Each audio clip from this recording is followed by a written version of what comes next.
Hello বন্ধুরা, good evening. আর দেখুন গোলাপটার রঙটা এত সুন্দর এসেছে, তবে শীতের সময় সাইজগুলো একটু বড় বড় ছিল। এখন যেহেতু গরমটা পড়ে গেছে, তাই জন্য গোলাপগুলো ছোটোই হবে। তা হোক, হবে তো। আর হলে ভীষণ সুন্দর দেখতে লাগছে। যখন আরও একটু বড় হয়ে যাবে তখন এরকম সুন্দর রঙটা ধরবে। আর ছোট অবস্থায় দেখুন কতটা ডিপ রয়েছে। আর এদিকে লাউ গাছের একটা গাছ মারা গেছে, সেই গাছটাকে তুলে নেবো। আর এই লাউ গাছগুলো কিন্তু আমার সেই বর্ষা থেকে ফল দিয়ে যাচ্ছে। এখানে আরও দুটো গাছ আছে, তো সেই গাছগুলো ঠিক আছে।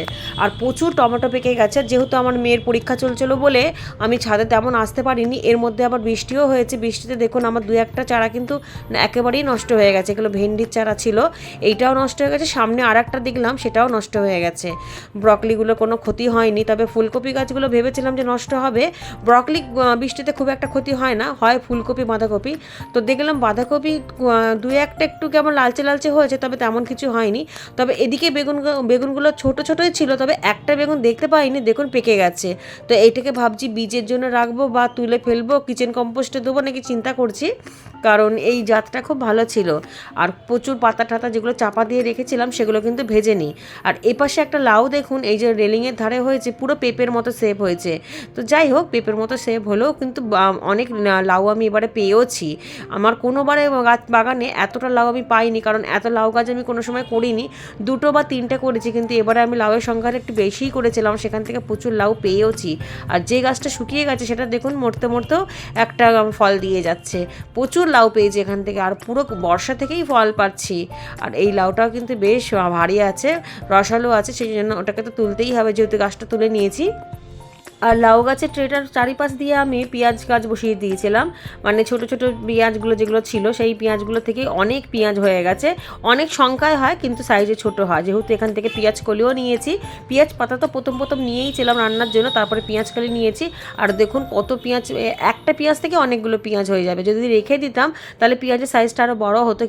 আর যেহেতু আমি এই ট্রেটাকে কাজে লাগাবো, আর ট্রের মাটিটাকেও কাজে লাগাবো গরমের গাছের জন্য, সেই জন্য আমাকে পেঁয়াজকালি ওই পেঁয়াজগুলোকে তুলে ফেলতে হলো। আর এদিকে দেখুন লাউ গাছের শেকড়গুলো কতটা হেলদি ছিল, আর কত বিশালভাবে ছড়িয়েছিল। যত বেশি ছড়াবে তত বেশি ফলনটা হবে। তো অর্ধেক অর্ধেক মাটি তুলে নিয়ে এগুলোকে ভাবছি একবার ফাঙ্গাস যাতে না লাগে রোদ খাইয়ে নেবো। তো এখন করা যাবে না, শুনতে পাচ্ছি আবারও নাকি বৃষ্টি হবে। আর বৃষ্টিতে, এই সিজনের প্রথম বৃষ্টিতেই না এই চারা গাছগুলো নষ্ট হওয়ার সম্ভাবনা থাকে। তো কিছু তো করার নেই, প্রকৃতির ওপর কারোরই হাত নেই। আর এই দেখুন কসমস গাছের ফুলগুলোকে বীজ হবার জন্য রেখেছিলাম, তবে বৃষ্টিতে কিন্তু অনেক বীজ আমার মাটিতে পড়ে নষ্ট হয়ে গেছে। মানে জলে ধুয়ে ছাদের নালা দিয়ে বেরিয়ে গেছে। যে কটা পেয়েছি সে কটাতে পর সামনের বছর যদি সংরক্ষণ করে রেখে দিতে পারি, তাই ওই বীজগুলো দিয়ে আবার কসমস গাছ হবে। পিটুনিয়ার যে ফুলগুলোকে শুকিয়ে গেছিলো সেই ফুলগুলোকে তুলে ফেললাম, ওগুলো সব তরল সারের মধ্যে যাবে। ছাদটাকে পরিষ্কার করে নেবো। আস্তে আস্তে শীতের ছাদ বাগানের শীতের গাছগুলো কমছে, আর গরমের জন্য অনেক জায়গা বেরাচ্ছে। আর এদিকে দেখুন প্লাস্টিকের ব্যাগের মধ্যে, যেই প্লাস্টিকের জামা কাপড় আসে তার মধ্যেই টমেটো চারাগুলো যেগুলো এক্সট্রা ছিল বসিয়ে দিয়েছিলাম। আমি একটা কথাই সবসময় বলবো বন্ধুরা, যে মিডিয়াটাই হচ্ছে আসল। যে কোনো জায়গা করতে পারে, সে জায়গাটা ম্যাটার করে না। সে টব করুন, প্লাস্টিক করুন, প্লাস্টিক বা গ্রো ব্যাগে যেমন ভাঙা বালতি বা ভালো বালতি, কেনা বালতি, টব, শুধুমাত্র মিডিয়াটাকে লক্ষ্য রাখবেন। মিডিয়াটা যদি ভালো হয় তো টমেটো গাছ খুবই ভালো হবে। দেখুন এই দেখুন পরে পরে অনেক চারা উঠেছিল, সেগুলো আমি জায়গা পাইনি বলে যে কোনো প্লাস্টিকের মধ্যে বসিয়ে দিয়েছিলাম। আর ফলন দেখতে পাচ্ছেন তো, ওই প্লাস্টিক ব্যাগের মধ্যে কতটা পরিমাণে ফলন হয়েছে। এটা প্রথমবারের না, কিন্তু প্রথমবারের ফলন নিয়ে নিয়েছি দ্বিতীয়বারের। ঠিক এরকমই দেখুন কাপড়ের ব্যাগের মধ্যেও রয়েছে, এখান থেকেও প্রচুর ফলন পেয়েছি। তবে এর মধ্যে কিন্তু চেরি টমেটো মেশানো রয়েছে। সুতরাং আমি একটাই কথা সবসময় বলবো, যদি মিডিয়াটাকে আপনারা ঠিকঠাক করে রাখতে পারেন তাহলে শুধু টমেটো কেন, যে কোনো সবজি আপনারা ভালোভাবে করতে পারবেন।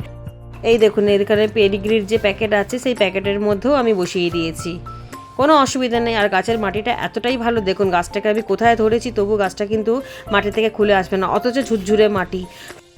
গরমে তো টমেটো অতটা ভালো হবে না, তবে যতটা পারবো একটু ছায়া ছায়া জায়গায় রাখলে বেশ কিছুদিন টমেটো ওখান থেকে পাওয়া যাবে। কড়া রোদে না রাখলেই হলো। ছাদটাকে পরিষ্কার করতে হবে, সমস্ত গাছ যেহেতু কমে যাচ্ছে আর প্রচুর পাতা পড়ছে। শীতের গাছ যখন বসাচ্ছি তখন ভালো লাগছে বলে এটা ওটা অনেক গাছ লাগিয়ে ফেলেছি, কিন্তু এবার তোলার সময় পুরো একদম হাল বেহাল হয়ে যাচ্ছে। মানে এত খাটাখাটনি হয়ে যাচ্ছে, আর সময়ও তো অতটা দেওয়া যায় না, কারণ সংসারের আরও তো কাজ আছে। আর সবথেকে প্রয়োজনীয় কাজ হচ্ছে ছেলেমেয়ের সাথে থাকা, কারণ ছেলেমেয়ের সাথে থেকে যদি পড়াশোনাটা না করায় ওদের ভারী মজা, মা যতক্ষণ ব্যস্ত থাকবে ওদের মজাই মজা, কোনোভাবেই পড়া বইয়ের সাথে সম্পর্ক রাখবে না। এত মানে পড়া থেকে ভয় পায় এরা, কি বলবো, শুধু ফোন আর ফোন, একটু যদি সময় পায় ব্যাস পড়া থেকে ছিটকে যাবে। সেই জন্য পড়াশোনার দিকটাও তো লক্ষ্য রাখতে হবে, শুধু যে বাগানের মধ্যেই থাকলে তো হবে না। সেই জন্য বাগানে খুব একটা টাইম না দিলেই ব্যাস অনেক কাজ জমে যায়। আর যখন কাজ জমে যায় তখন মানে কাজ করতে করতে একদম কোমর ঠোমর পুরো পা ঠা পুরো ব্যথা হয়ে যায়।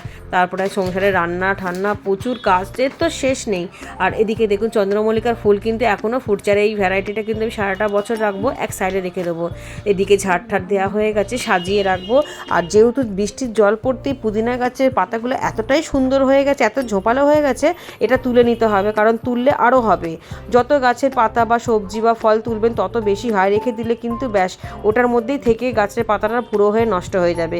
ফলটাও তেমনি, যদি না তোলেন তাহলে ফলটা কিন্তু আবার ধরবে না। এদিকে যে কাঠ যেগুলো বেকারি ঠেকারি রয়েছে, যেগুলো টমেটোর মাচা দিয়েছিলাম সেগুলোকে তুলে নিলাম, কিছু টমেটোর গাছ সরিয়ে দিয়ে এক সাইডে করলাম যাতে রোদটা কড়াভাবে না পড়ে। আর এদিকে কিছু কপি গাছ তুলেছিলাম, কপিটা তুলে নেওয়া হয়ে গেছিলো, সেই গাছগুলো এবার কিচেন কম্পোস্টে দেবো, আর মাটিগুলো তো কাজে লাগাবোই। আর এদিকে টাবটা একেবারেই ফেটে গেছে, তো যেটুকুনি কাজে লাগাতে পারি চলুক, ফেলে দিলে তো ফেলেই দেওয়া হবে, তাও তো টুকটাক শুকনো পাতা বা কাঁচা পাতা রাখা হয়। এদিকে ছাদটা তো পরিষ্কার হলো, কিন্তু ওই দিকের ছাদটাও এখনও পর্যন্ত পরিষ্কার হয়নি।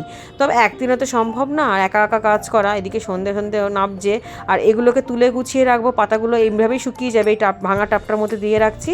আর এই কমলার ট্রেটার মধ্যে যে মাটিটা রয়েছে সেটাকে এখন আর ছাদে রোদে দেবো না, কারণ বৃষ্টি যদি হয় তো পুরো মাটি নষ্ট হয়ে যাবে, ধুয়ে নালা ফালা ছাদ কাদা কাদা একাকার হয়ে যাবে, মাটিটাও নষ্ট হবে। এমনিতেও মাটি পাওয়া যায় না, মাটি পাওয়া ভীষণ দুষ্কর ব্যাপার। কলকাতা শহরের মতো জায়গাতে মাটি মানে মূল্যবান একটা জিনিস। যাই হোক, দেখুন ছাদটাকে ঝাঁট দিয়ে পরিষ্কার করে সাজিয়ে নিলাম। এইবার গাছে জল দেবো, কারণ আমি প্রথমে জল দিই না, প্রথমে জল দিয়ে কাজ শুরু করলে পুরো কাদা কাদা হবে, কাজটা আরোই বেড়ে যাবে। সেই জন্য আগে ঝাঁট দিয়ে গুছিয়ে পরিষ্কার করে, কেউ বলবে যে আমি এত সুন্দর করে ঝাঁট দিয়েছি, কারণ কালকে সকালবেলায় দেখবো আবারও কত পাতা টাতা পড়ে একাকার হয়ে গেছে। তো যাই হোক।